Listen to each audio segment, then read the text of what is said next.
Alright, so I have multiple videos in this group. I have a video on the YouTube channel and I'm going to make another one. And the same question always pops up. It's, what do I do? My frog has gone into the substrate or the soil. And the answer remains the same. You do nothing. Just check your water temperature. Check your air temperature, your humidity, the substrate temperature, the substrate moisture. If everything is where it should be, there's nothing wrong. There's no reason to dig your frog up. You don't need to dig it up to try to feed it. None of that is necessary. What is necessary is letting the frog live and do what it does naturally. If the frog wants to be burrowed into the substrate and stay there for a day, 2 days, 3 days, a week, 2 weeks, 3 weeks, 6 weeks, 2 months, leave it alone. It's not going to go into estivation or brumation if all your temperatures are correct. It's just kind of resting in the soil on its own will. Sometimes they pop up in and out during that time. I have a video showing that. They make those craters and those holes and they kind of put their head in and out and move around the soil, and they're just kind of hanging out for no rhyme or reason.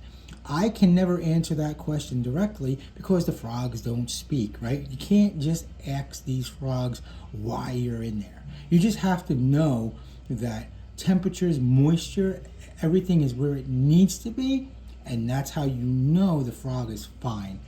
If the frog thought it was too hot and it went into the soil, it would start to create a cocoon and go into estivation. If it thought it was too cold, it would go into the ground and would go into brumation. Brumation, estivation, the difference is one is to get away from extreme heat and one is to get away from cold, but both get away from the dry. The only time they come out in nature is when the grasslands are flooded. When the ground is flooded, there's a lot of rain, usually in South Africa during the spring, mid-spring, late spring, early summer kind of thing. That's when they get their wet, rainy season. It's a short window. It doesn't usually last.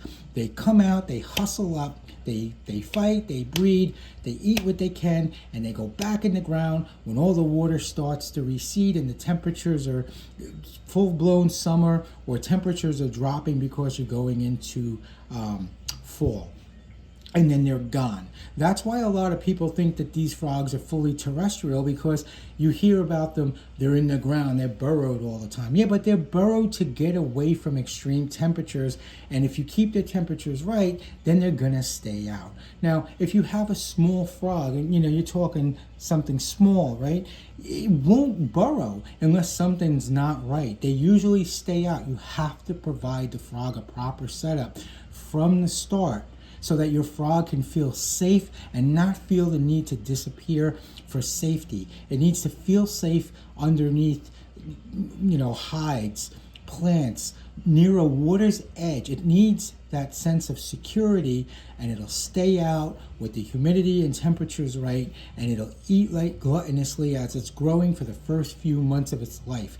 After that first few months, it will take its first venture into the substrate to take that resting period and start that behavioral process of, I'm in the water now, I'm on the ground, I'm in the water, I'm on the ground, I'm in the ground, I'm back out, I'm in the water. That's their life after that.